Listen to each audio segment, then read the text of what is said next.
You've seen them bicker in debates. Terry, I know you don't understand revenues and expenses. You've heard both Terry McAuliffe and Glenn Youngkin and their visions for the state, but in broad strokes. As governor, I always focused on things that we can get done, and that's what I'll do as your governor.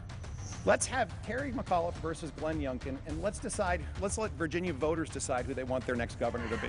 But for the first time in this very tight race, they're sitting down in primetime television for 30 minutes each to talk about what separates them from their opponent. Listen to the differences for the next hour and then decide who's the right man for the state's top office.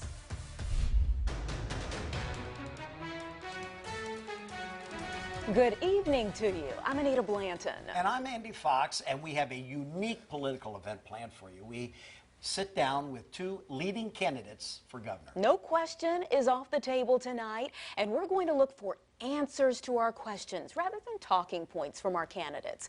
The order was determined by a coin toss, and joining us first, Democratic candidate Terry McAuliffe. Mr. McAuliffe, thank you so much for being here with us. Anita, great to be with you. Andy, great to be with you again. Thank you for this opportunity. Let's go ahead and get started here. We have several questions for you today, and we want to make sure we get through as much as possible. Mr. McAuliffe, we'd like to get your thoughts on election integrity. A few weeks ago, you said this about people who felt the 2020 election was stolen when President Trump lost.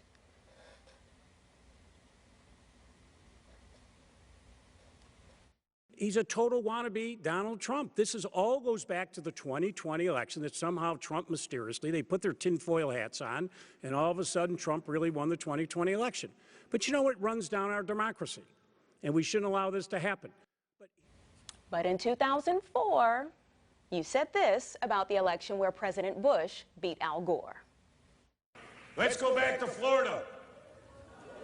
We actually won the last presidential election, folks. They stole the last presidential election. Okay, so first I want to talk about this. Was President George Bush legitimately elected? Well, we went through a very contentious 2000, if you remember. And I remind you, it went all the way to the United States Supreme Court. And it took them through the second week of December to actually make a decision. And the Supreme Court, for the first time in the history of our country, stopped the counting of ballots in Florida and overturned the local Florida Supreme Court. So yes or no? So that was a different, yep, he got sworn in. Once you're sworn in, we got to move on. But do not forget that it was very important that the Supreme Court of Florida stopped the counting of ballots. Okay. That wasn't the case in 2020. Well, you came out with a new ad this week. Sure. Challenging Mr. Youngkin's prioritizing election integrity. Yeah. You said, Glenn is again casting doubt on election results and putting Trump's conspiracy theories first. This behavior is dangerous and it's disqualifying. Yeah. So my question to you is, what is the difference between what you've said and what you're accusing him of? Well, first of all, I'll say it again. That case in 2000 went to the United States Supreme Court, went through the Florida Supreme Court. None of that happened in 2020. I think there were 33 suits brought. As you know, every single one of those were thrown out, many of them by judges appointed by Donald Trump. But let's be clear. For 8 months, Glenn Youngkin had one thing on his website, election integrity. Just yesterday, he got caught saying, we need to audit all of Virginia's voting machines. We don't have election fraud here. This is, you know, it's buzzwords that they try to use to the Trump base to keep them happy. So the difference is just it going to the Supreme Court. There were legitimate complaints that went all the way up and certified by the United States Supreme Court. There was none of that in the 2020 election. Okay. But I didn't, at the time, let's be very clear, I wasn't running for governor. My main issue was, I was chairman of the Democratic National Committee at the time. He's running for governor. And he has said the single biggest issue facing Virginia today, not jobs, not health care, not education, election integrity. You just mentioned education, so let's talk about education. Sure. A lot of things have been making news since your last debate, of course. And we're going to take a clip of your comments from the last debate on parents' involvement in the school curriculum. And I'm not going to let parents come into schools and actually take books out and make their own decision. You vetoed it.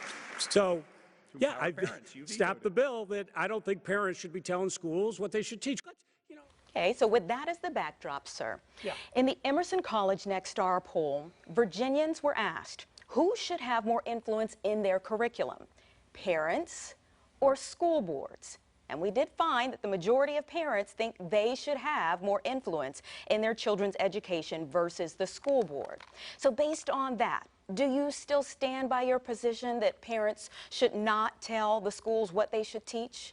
First of all, that was about a bill about teachers being able to veto books that curriculums had passed.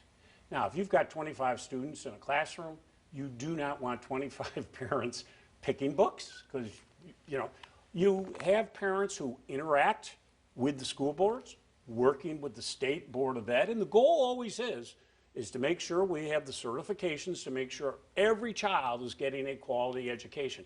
But this isn't what Glenn is doing. This is not about parents' interactions with school boards. This is a dog whistle. This is where he talks about critical race theory, which I remind you, Anita, is not taught in Virginia. And I really hate it because they're running down and creating polarization between children and schools and parents. I don't want you to go too far down that road. Donald Trump and Betsy DeVos's what they did at the federal. We're going to talk about critical race theory, so I don't want you to go too far down that. We will come back to that for sure. But what is the role for parents in their child's education? Well, first of all, they elect the school boards, and obviously they have input, as we always do. But the issue is, would you want 25 parents picking books in a particular class? Of course you wouldn't. Okay, all right, let's go to Andy. We're going to stay on education here. Sure. Going back into history on this one, Mr. McAuliffe. Yes, sir. McAuliffe, you vetoed charter schools when you were previously in office. Is that something you would be willing to reconsider as an option for parents who are not satisfied with the current choices they have in public schools, Mr. McAuliffe? Yeah, let me be very clear.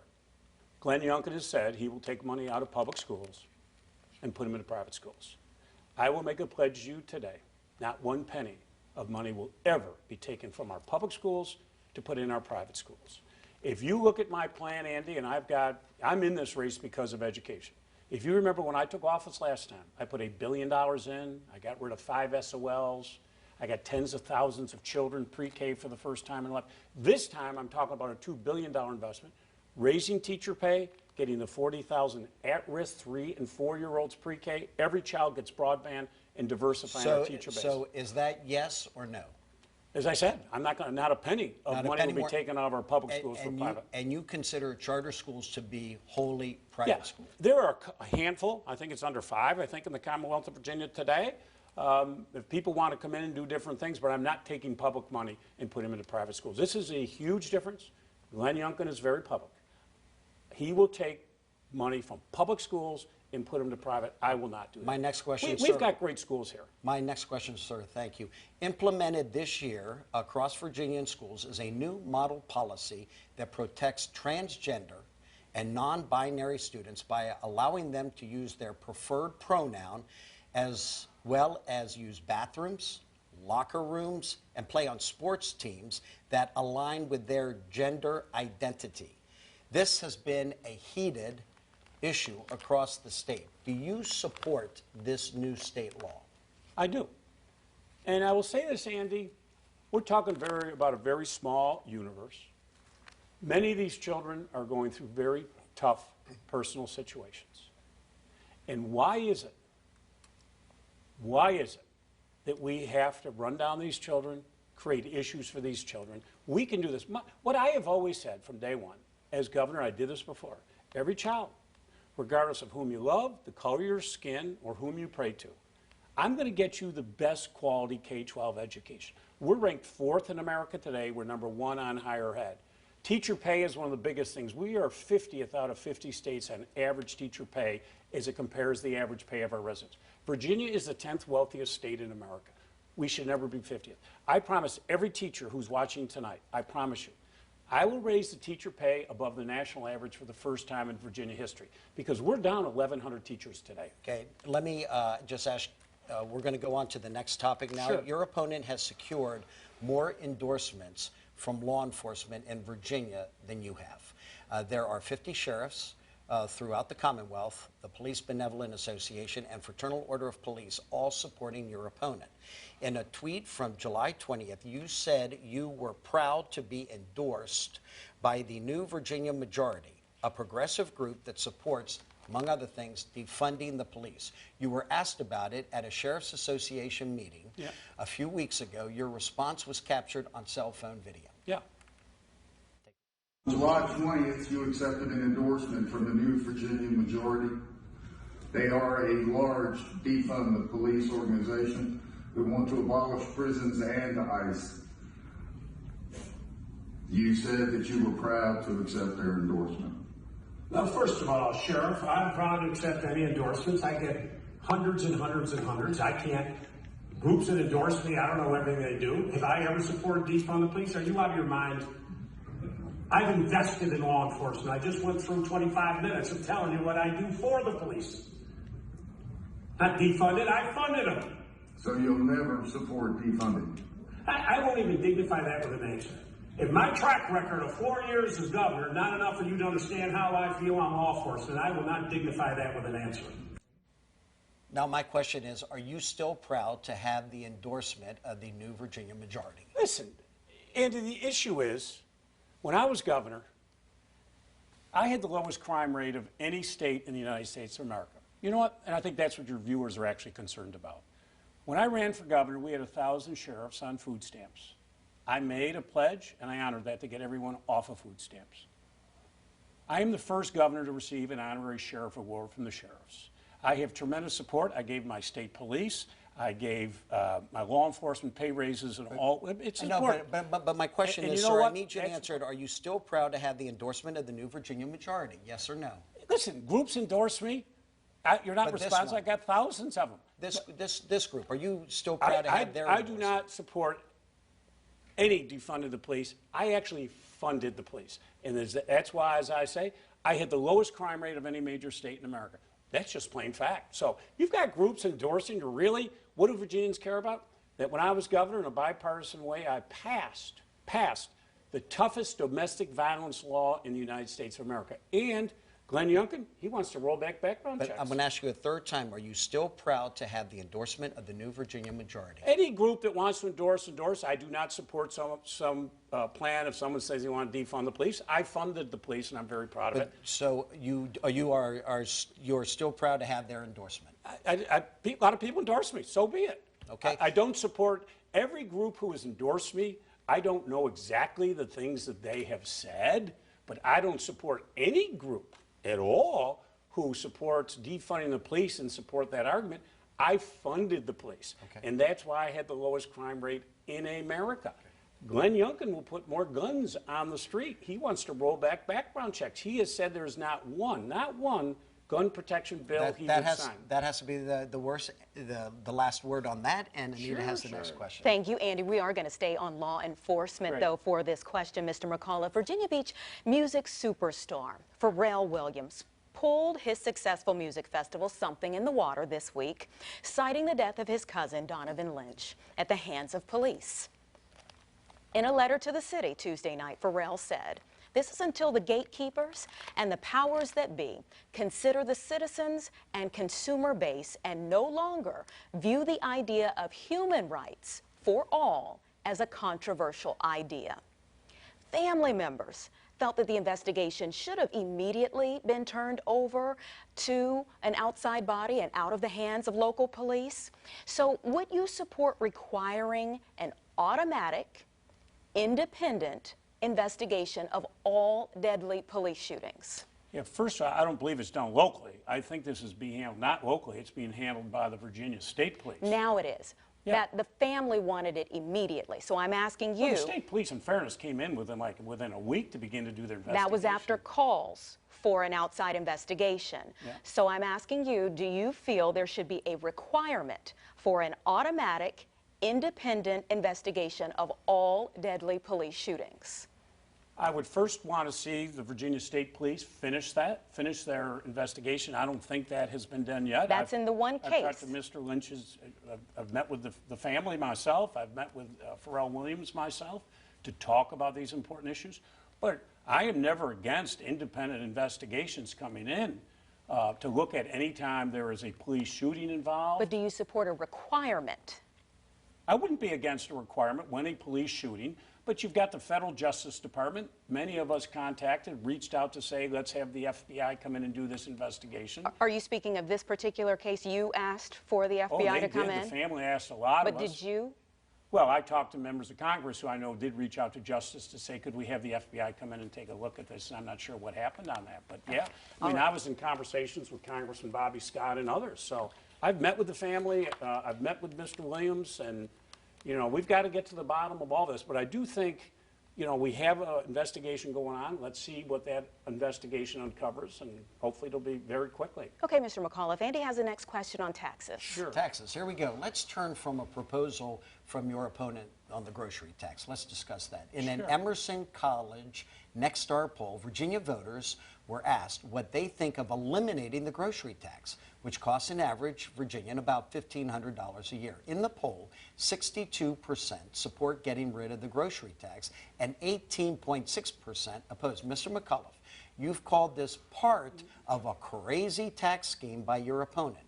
Based upon this poll, if you become governor, is this something you would champion? I've always said I'd love to eliminate the grocery tax, but every Virginia resident should understand that $600 million is immediately taken out of education. So you know, it's nice for Glenn to say he'd like to do this. He wants to give everybody tax cuts and he wants to increase spending. As governor, let me tell you, you have to have a balanced budget. So I'm not taking $600 million out of education. I want to invest in education. But this is symptomatic, Andy. He has said he wants to eliminate Virginia's income tax. You know what? That's 72% of the general fund discretionary budget we have here in Virginia. $10 billion would be taken out of education. And listen to this, 43,000 teachers would be cut. Don't take my word for it. Washington Post editorial, Roanoke Times, 3 independent studies. So, you know, when you're governor, you're the chief executive, to make a lot of promises that you cannot back up. When I make commitments, I back them up. If you go to my plan, I talk about what we need to do. It is an issue that, according to our poll, it shows that people support. You may recall history when former Governor Jim Gilmore proposed eliminating the car tax. And his opponent, Don Beyer, at the time said it would be dead on arrival in the General Assembly. That turned out to be wrong. Republicans won the election and repealed the car tax. Does that change your position on this at all? Do you understand why people might support this issue for him? I think people would always, I'd love to get rid of the grocery tax, but I can't do it, Andy. I'm not taking $600 million, and this money flows directly to the localities. So if you're going to tell these localities who are now dealing with COVID, all the increased costs that you are going to take $600, I think, you know, I'm talking about spending $2 billion a year on education. That's my proposal. I tell you how I'm going to pay for it. I want to lift everybody up. COVID has been so difficult for so many families. We need someone coming in this governor's office with experience. But as I say, his economic plans, written by Stephen Moore, the Donald Trump advisor, has been ridiculed by 3 independent studies. The Washington Post and the Roanoke Times said it will run our economy into a ditch. I want to lift our economy up. And that needs to be the last word on that issue, because Anita has another question. All right, thank you, Andy. And Mr. McAuliffe, we're going to switch the conversation now to abortion. Virginia allows abortions before 25 weeks of gestation. Beyond a medical condition, are there any circumstances where you would support a woman getting an abortion in the 3rd trimester? Outside of her health, no. And I've been very public. I support the laws we have in the books. And let's be clear, this is a huge distinction in this race. Glenn Youngkin has said it will be his priority to ban abortion and defund Planned Parenthood. Now, I can tell you this. Number one, that Texas law is so dangerous. But if we were to do that here in the Commonwealth of Virginia, it is so dangerous for women. And number two, it would be crippling for our economy. You know, I'm the person who wrote the bid for Amazon and submitted it. I can unequivocally tell you that Amazon, Google, Facebook, Microsoft, all these projects that I worked on and brought here to the Commonwealth of Virginia, they are not coming to a state that discriminates against women. Glenn Youngkin is not for gay marriage. I can tell you this, Amazon would never. I negotiated the ADP deal right here for Norfolk, Virginia, 1,200 new jobs.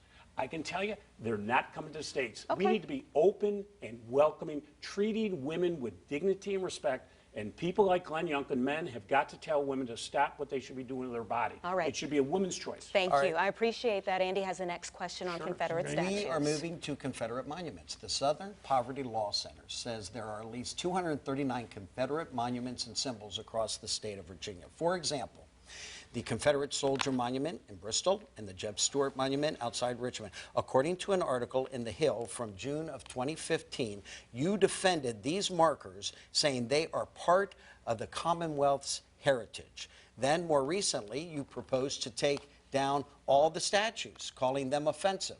What changed?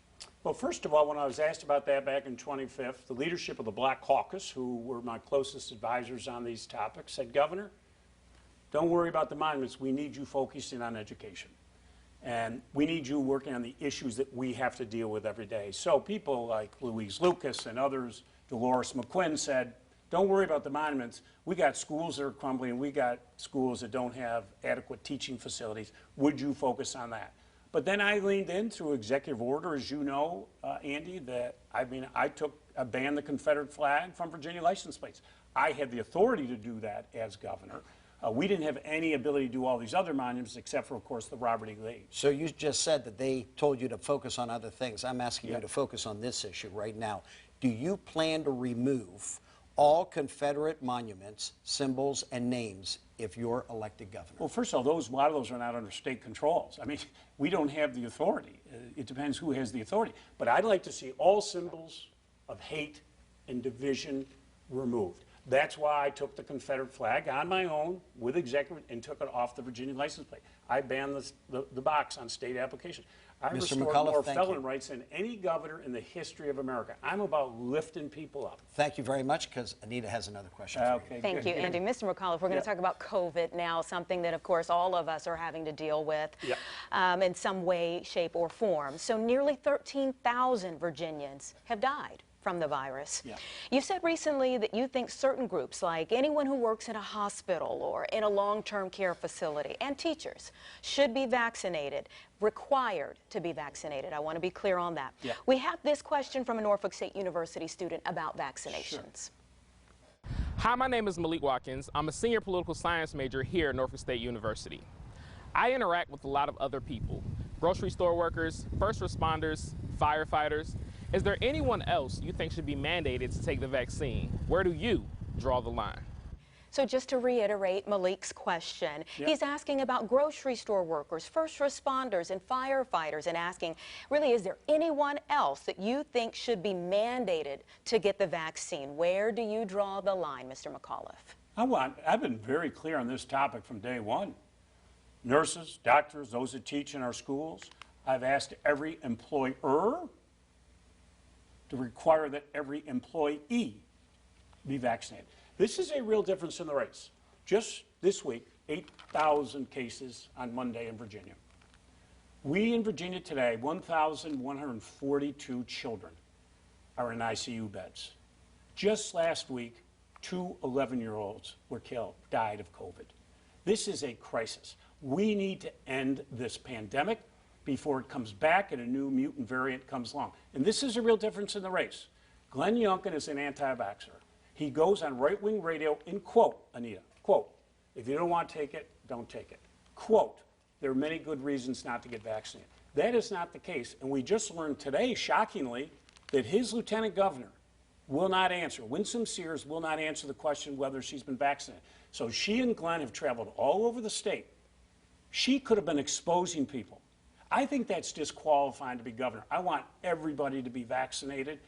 And if we don't do this, we're going to have a variant that's going to come along and may be vaccine resistant. Okay. And I want to keep my schools open, All right, and I Mr. want a McAuliffe. booming economy. And just I'll say this finally. A parent who's a 6 or 7-year-old, Glenn says day one, masks come off and no vaccinations. Do you want to send your first grade daughter, son or daughter, to a kindergarten or first grade where the teacher is not vaccinated and the teacher is not wearing a mask? We'll talk more about COVID coming up in just a few moments, Sure. but I want to turn your attention to critical race theory. It's been talked about as well quite a bit recently. I have 2 questions for you on this. So how do you define critical race theory? I answer this question very clearly. It's not taught in Virginia. and it's never been taught in Virginia. And as I've said this a lot, it's a dog whistle.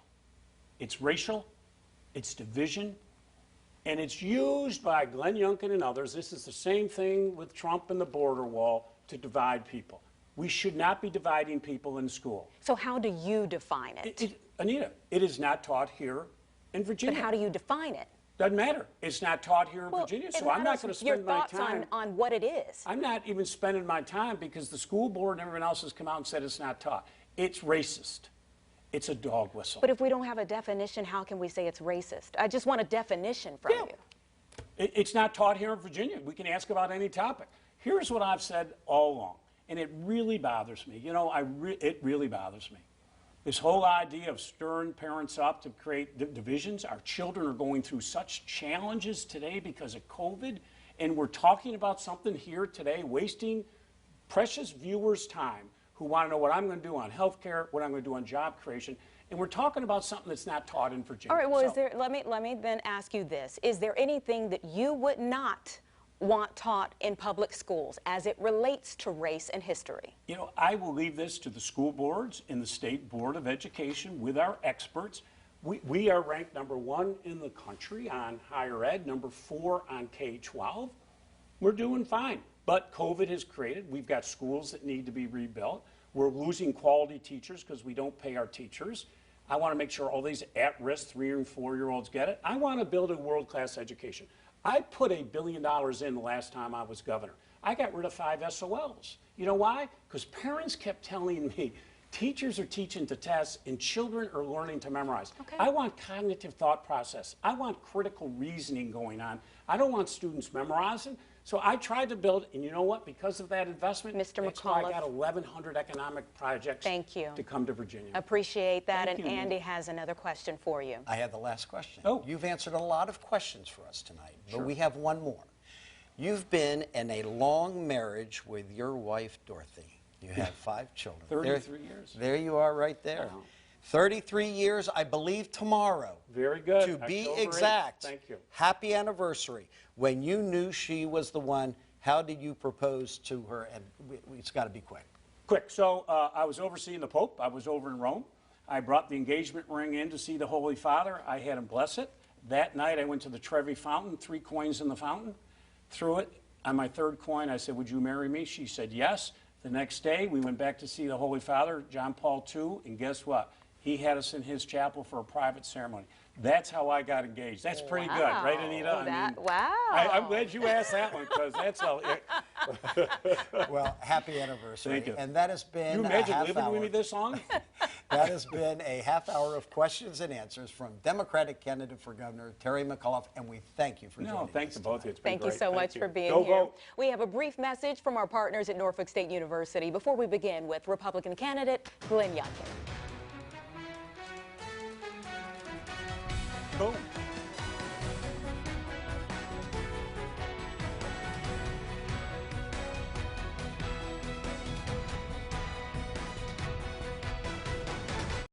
Behold has a special meaning at Norfolk State University. It exemplifies knowledge, hard work, perseverance, and striving towards success. Since 1935, Spartans have walked these grounds ready to take on the challenges of the times, transform lives, and realize dreams.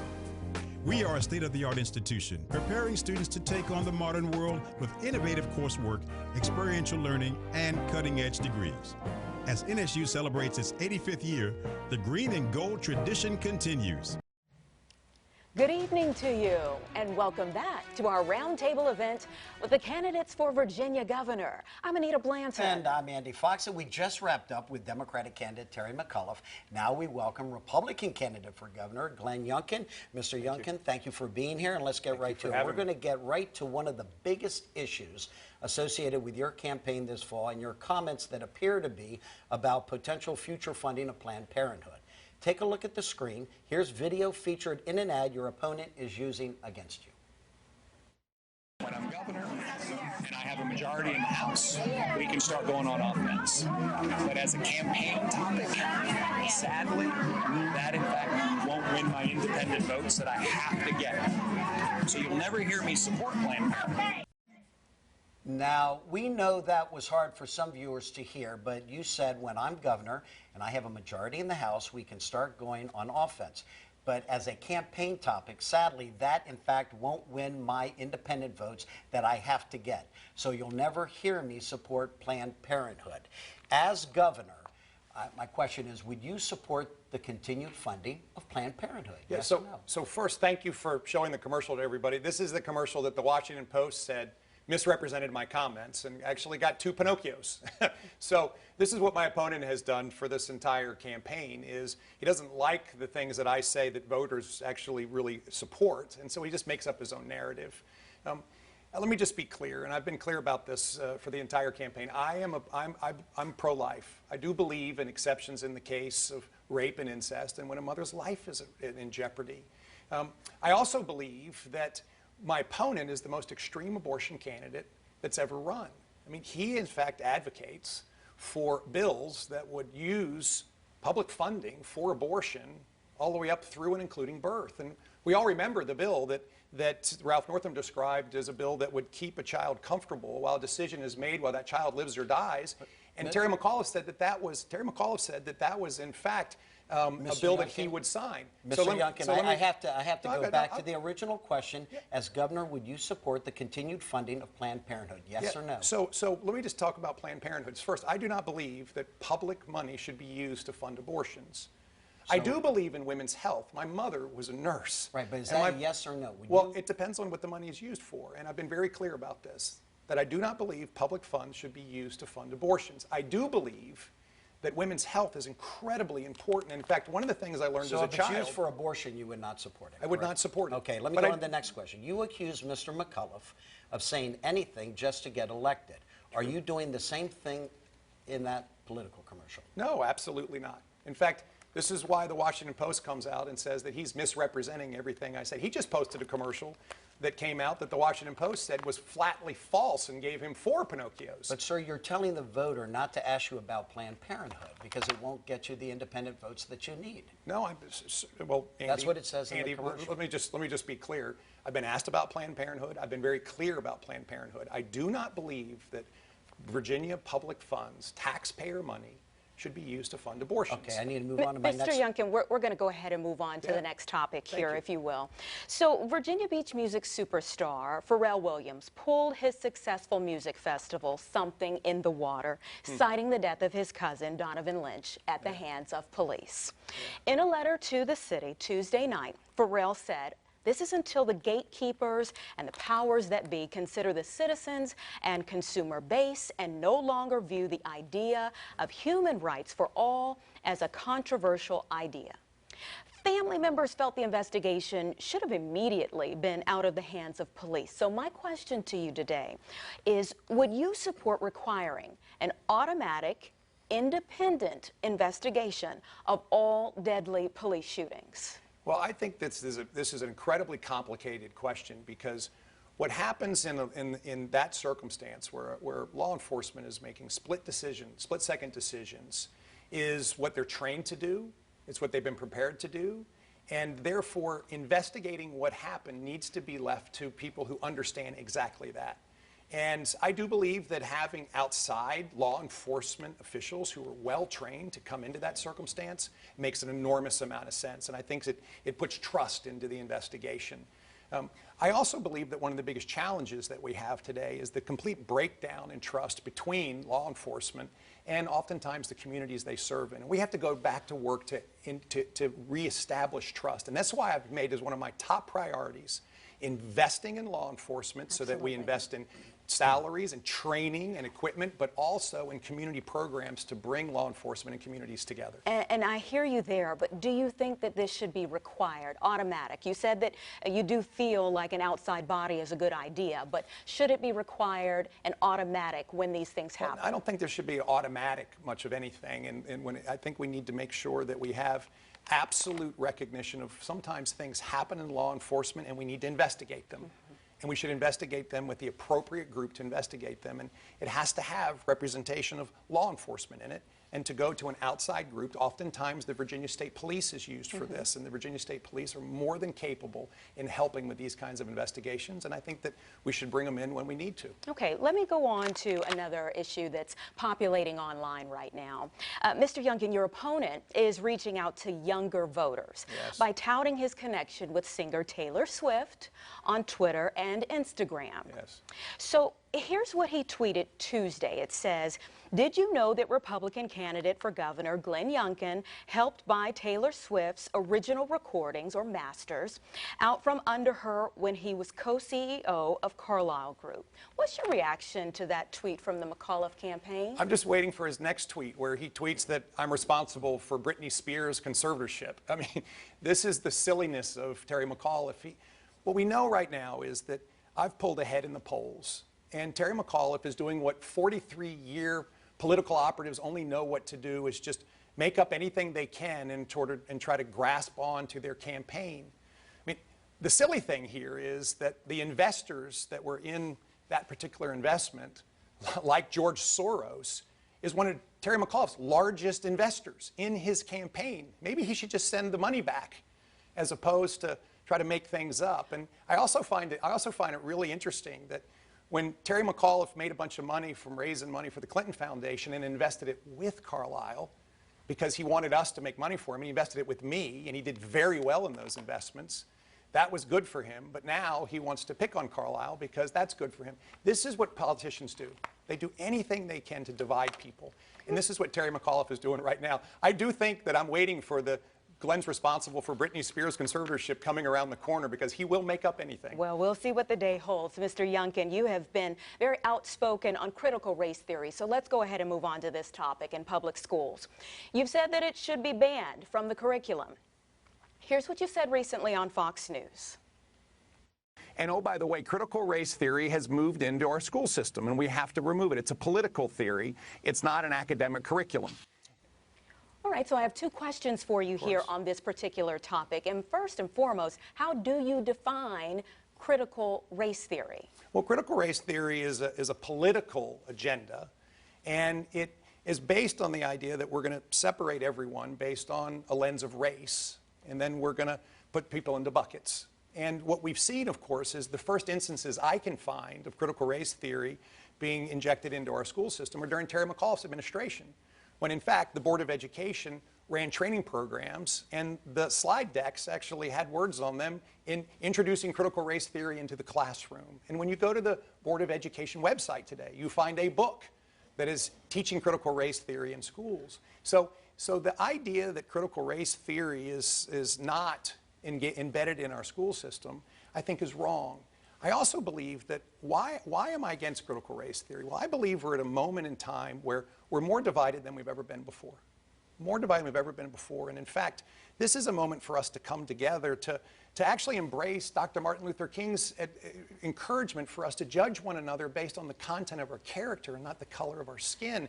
And now we have a political agenda that's been put into our classrooms that in fact is encouraging children to view everything through a lens of race. So, Mr. Youngkin, more divided than ever before right now? Well, in my lifetime. Okay. I was born in 1966, so I didn't grow up in the 60s. All right. But in my lifetime, I really have seen Virginians and Americans really divided. And it's a time for us to come together as we come out of this pandemic, because we have so much we can accomplish. Let's talk more about the school system, though. So, name one thing that you don't want taught at public schools as it relates to race and history.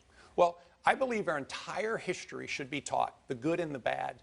And there are some abhorrent chapters to our history, and we should teach it all. What I don't think we should teach is to actually bucket children into different segments. Children that would otherwise be called victims, or other children that might be called oppressors.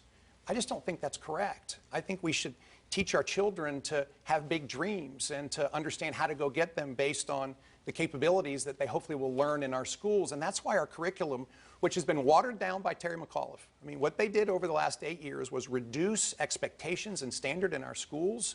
It's been called the soft bigotry of low expectations, and it's resulted in terrible test scores. And so we've got to reestablish expectations and standards, invest I'll invest the largest budget in the history of Virginia in teachers and facilities. We're going to talk a little bit more about your budget and in mental health. In just a few moments. So we have a chance to make a big difference in our kids' future. And the key thing is to teach our children how to think, not what to think. All right. Let's move on to another question, and this is coming from Andy. Going to switch gears here. Let's talk about Confederate monuments. Lots of talk about monument controversies in Virginia. You know them well. Southern Poverty Law Center says there are at least 239 Confederate monuments and symbols across the state of Virginia. For example, the Jeb Stuart Monument outside Richmond and the Confederate Soldier Monument in Bristol. Would you lead the charge to remove more of these relics from state-owned property? Yeah, I believe these are decisions that should be left to localities to make the decision, to communities to decide what they want to do with these statues. There's all kinds of statues, and people have to decide what they want to do with them. I do believe these statues should be placed in museums or on battlefields, so we do not forget our history. We just talked about the fact we cannot airbrush away our history. My opponent, I just want to be clear. Well, let me get back to that. We're talking about state-owned properties, and you would be the governor in charge of the state. I'm asking you, what about state-owned property? So, Andy, let me just finish my thought, and I'll come right back to that question. But one of the things that I've been amazed by is that my opponent, when he was governor, actually said, keep your hands off the General Lee statue, and he wanted to preserve the Stonewall Jackson statue. Then he changed his mind. I've been very clear. I think local jurisdictions should make these decisions. I felt like with regards to the Robert E. Lee statue, that should have been a decision that was put to the legislature to vote on. That's the right democratic process. And I think that's what we should do. There shouldn't be a single individual that makes these decisions. Okay. It's a representative government that should represent people. Okay, Anita has the next question. All right, thank you, Andy. And Mr. Youngkin, we're going to move back to schools here because, of course, we have so many children in our educational system throughout Virginia that we have a lot of parents that have some questions for you. So implemented this year is a new model policy protecting transgender and non-binary students by allowing them to use their preferred pronoun as well as use bathrooms, locker rooms, and play on sports teams that align with their gender identity. Should someone born as a boy who now identifies as a girl be able to play on a girls' basketball team? It's been a heated issue across the state, but what's your stance? Yeah, I don't think they should. I think this is one of these most emotional and personal topics with regards to safety and personal issues, and oh, by the way, respect. And I think that what we've seen happen over the course of the last 20 months, where parents were reflecting all kinds of views on all sides of this issue, and we didn't see school boards really allowing it to happen, and it reflects the fact that Terry McAuliffe very clearly said that he doesn't believe that parents have a role in their children's education. This is what he said. He doesn't believe that parents should have a role in their children's education. Now, no matter what your view is on this topic, as a parent, you deserve to have a say about your child's education. Terry McAuliffe wants government, bureaucrats, politicians to stand between you and your children. And I just don't believe that. Let me ask you So I think that school boards need to listen to parents. And what's been demonstrated over the course of the last 20 months is school boards have not done a good job of listening to parents. Okay, on that note, respectfully, how do schools accommodate children who may identify as transgender or non-binary? Well, I think this is an opportunity for schools to step back and actually have a robust discussion around how to do this. And again, it gets back, this is a matter of safety for children. But do you have any suggestions as to what they should do? Anita, let me finish. It's a matter of safety for children. It's a matter of very personal issues sometimes. And it's also a matter of bringing community together to solve a problem. And this is where government always gets it wrong. What government tries to do is impose its view on everyone at one time. And I absolutely believe that a group of parents can come together and have a discussion with the school board and make a decision that is good for the kids that are involved. I mean, we just watched Norfolk Schools. Norfolk School just the other night made a decision that you can either get the vaccine or you can be tested routinely. That was a local decision that was made by parents and a school board. It seems to be a reasonable one, but what it really reflects is a decision that a locality made in collaboration with the families they serve. Okay, let's move on to talking about climate change. Andy? Another controversial topic. Do you believe the actions of mankind are responsible for climate change? Well, Andy, I don't know what's responsible for climate change. In all candor, I'm a pretty smart guy, but I'm not that smart. I do know that we, in fact, have a challenge with climate change. I know that. And I know that Hampton Roads suffers mightily from this. And the rising seas challenges in Hampton Roads are real. Stormwater runoff issues in Hampton Roads are real. Sometimes those issues get conflated, and we need to solve both of them. I'm very impressed with what's happening right now, particularly in Virginia Beach, with what's on the ballot to, in fact, raise funds to invest in stormwater runoff issues. But I do believe that what's happened in Richmond over the course of the last few years has been an absolute stonewalling of the challenges of rising seas in Hampton Roads. And so as governor, I'm going to put together and foster a special group, an independent committee that is going to be able to raise funds and contract for Hampton Roads to really address our rising seas issues here. That was one of my questions. What specifically would you do to mitigate the well-documented effects of rising sea level right here in coastal Virginia? Well, hopefully I just addressed that, Yes, but also what I would add to else you would do? Well, there are really good programs like SWIFT, which is actually reestablishing landmass, where we've had receding landmass. We should continue to support that. And oh, by the way, there are federal funds that are available to actually raise access points into military bases, and we've never pursued those as a Commonwealth. So there are lots of avenues to get funding, and we need to unleash this now because rising seas are a real problem. One final question on this. Do humans play any role at all in the warming of the Earth? Any role? Well, Andy, we all live here, and we basically have, a climate challenge. And so I guess all living beings, all living things have some role. But I mean, this is one of these topics that candidly people are trying to use to divide people as opposed to bring people together. Whatever the cause is, we've got a challenge. And so rather than play the blame game, let's go fix it. This is what I've been trained to do. I've got a 30-year business career, not a 43-year political career.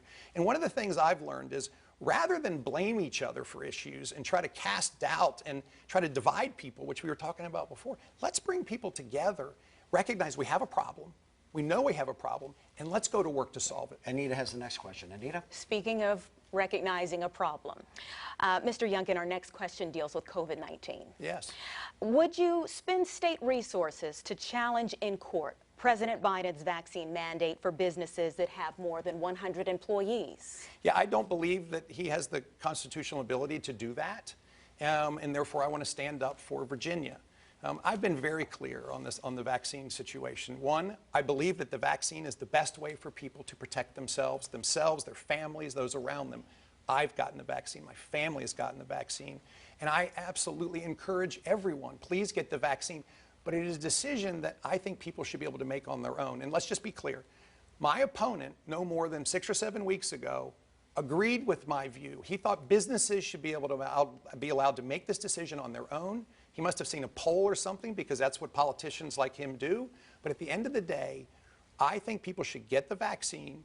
I do believe that decisions like the Norfolk Public Schools made, which actually accommodate input and come up with a good answer, my opponent wants employers to fire people who do not get the vaccine. Let's stay on topic. Well, we're going to get to the mandates. I'm very much on topic. What I'm asking you, would you spend state resources to challenge in court President Biden's vaccine mandate for businesses that have more than 100 employees? So I understand you don't agree with the mandate. Anita, I thought it was clear. I said that I don't think he has the constitutional right to do so. And as governor, I will get my attorney general and we'll stand up for Virginians as we need to stand up for them. So that's a yes. But let's just be clear. Let's just be clear. My opponent wants employers to fire their employees who do not get the vaccine. And here we are coming out of a pandemic. We have the slowest job recovery out of the country. We're ranked 44th, and he wants to fire people. And we're going to talk a little bit more about jobs coming up in just a bit. But we have a question. I know you wanted to get to some questions from Norfolk State University students, and this is about COVID-19. So let's go ahead and listen to that. Thank you. Hi, my name is Malik Watkins. I'm a senior political science major here at Norfolk State University. Everyone here at Norfolk State has to wear masks inside our buildings. We understand at some point you want to get rid of all those mandates. However, is there any scenario you see where you would institute a mask mandate? We thank Malik for asking his question. And just to reiterate, he says, is there a scenario where you would see instituting a mask mandate? So, first of all, Malik, thank you for that great question. And I just want to clarify this again. What my opponent has done is completely mischaracterize everything I say in order to fit his objective, which is to convince you by dividing us to vote for him. And Virginians are rejecting this wholeheartedly, that whole tactic. So let me just be clear. I don't believe there's a role for central government in Richmond to mandate to everyone to wear a mask or to get a vaccine. I believe those should be local decisions made by local businesses, by families, by people who want to make those decisions, and not from Richmond. So there's no scenario where you would institute one? I would not impose Richmond's view on the entire Commonwealth. Okay. I think these are local decisions that should be made. And oh, by the way, I so fundamentally believe that people are capable of making these decisions. Right. My opponent wants to put government in charge of everybody. Thank you, Mr. Between Youngkin. parents and children, mandating. He wants to force everybody to join the union. This is what he wants to do. Let's move on to taxes and I respect now. you all to make that decision. Let's move on to taxes now, and Andy has the next question. Thank you very much. I do want to get to this because it's an important part of your agenda. I'd like to move on to your proposed tax cuts. And here's what your opponent said about your plan. Yes. His cuts will be so severe that $250 million will be cut from the sheriffs and $138 million will be cut from law enforcement. That's what you're going to get. Washington Post just wrote this the other day. 3 independent analyses have come out on his economic plan. That's why the Post today said, if you vote for Glenn Youngkin, you are making a grave error. Thank you. Now, your proposed tax cuts, which include spending the state's gas tax for 1 year, would amount to about $1.8 billion. If that goes away, how would you make up that missing revenue? Yeah, so let me just start.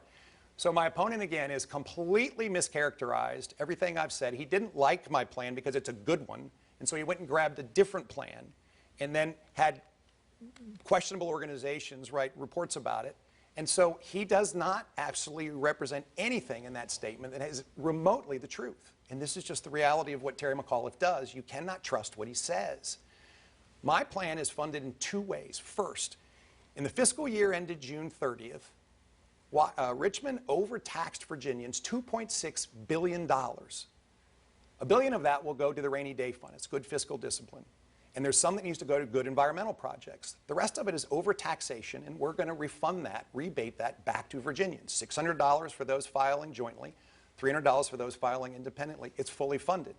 On a go-forward basis, Richmond estimates again that they will, in fact, overtax Virginians again by another $2.6 billion. And we, in fact, are going to use that money to, yes, fund tax reductions. We're going to eliminate the grocery tax. We're going to double standard deductions. We're going to work to exclude our veterans from $40,000 of their retirement benefits being taxed. And we still have plenty of money left over to invest in schools and the largest school funding, to invest in police, to raise salaries and fund equipment and training, to invest in job development. The big issue here is Terry McAuliffe doesn't understand revenues and expenses. I'm a 30-year business guy. I understand fiscal discipline. I believe in it. And what's happened over the course of the last few years is runaway taxation in Richmond has resulted in these big surpluses, and that's your money. That money belongs to Virginia's voters, and I want to give it back to you, and Terry McAuliffe thinks it's his money, and he wants to keep it. That's the biggest difference between us. His plan, Terry McAuliffe's plan, will cost Virginia voters $16 billion. $5,400 tax increase for every Virginia family. So on one hand, you have Terry McAuliffe, who wants to raise taxes, and on the other hand is Glenn Youngkin, who understands it's your money. We can fully fund lots of investment and still have a tax cut. I have to stop you. Anita now has the next question about evictions. All right. And now, Mr. Youngkin, Virginia extended its moratorium on COVID-19 evictions until June of 2022. Yes. If you're governor at that time, would you continue that protection? So let me first say that that is a great program and it's working. It's got $700 million funded in it, and it provides rent relief for Virginians who need rent relief, particularly at a time we're in the middle of a pandemic. My job is going to be between January and June 2020 is to get this economy moving and create jobs and get people back into them. The best way for people to pay their rent is to have a great job. We're going to talk about jobs in a moment. To have a great job. And so this is what I'm focused on. Anita, give me just a second. It's really important for all the voters and Virginians to understand that Terry McAuliffe, when he was governor, oversaw a stagnation of our economy, and our job growth has absolutely been outpaced by the states around us. I'm going to reinvigorate it so that all Virginians can be lifted with great job opportunities. Mr. Youngkin, and I'm sure they want those job opportunities, but I want to find out from you how you would help landlords who rely on the money to earn a living. Well, when we have a robust economy with Virginians in jobs earning really good wages, not jobs but careers, then they can pay their rent. And landlords will, in fact, be back into a balanced system that doesn't have government interfering with it. We absolutely need to get government out of the middle of everything. Okay, now let's go ahead and go to talking about the jobs that you mentioned a moment ago. Andy? Well, businesses all over Virginia right now are struggling to find workers. I mean, Yes. you know that, you've seen it. What is your plan to get people off unemployment and to get them back to work? Yeah, well, I started this morning with a great visit with one of the leading Virginia technical education institutions this morning with Virginians who aspire to get a great job, and they're getting training.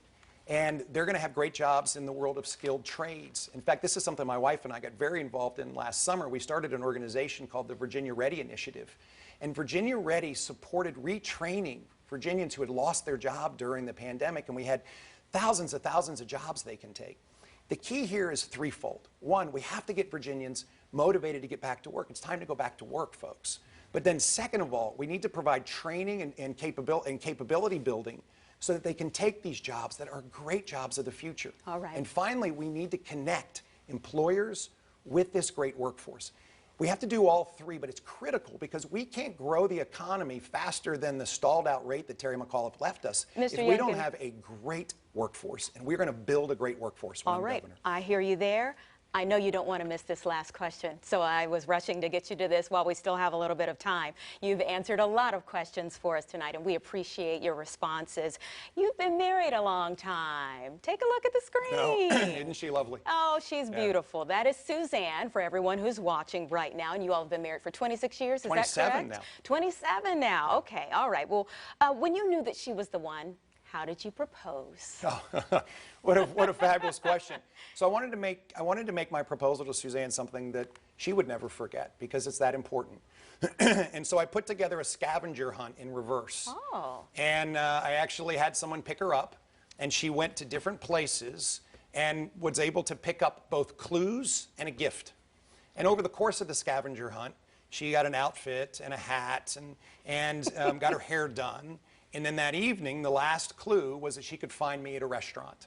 And I'm sorry, sir, we're completely out of time. Yes. That was a wonderful story. well, thank We you. appreciate it. I'd encourage everybody when you ask your spouse to marry you, do it in a very special way so that you can remember it forever. And All that has right. been a half hour of questions and answers from Republican candidate for Governor Glenn Youngkin, and we thank you very much for Thank joining you. us. I really appreciate you both. Thank you so much. Thank you for being here. Go vote. Go vote, Virginia. We thank you for watching. Early voting is going on now, and remember, Election Day is Tuesday, November 2nd.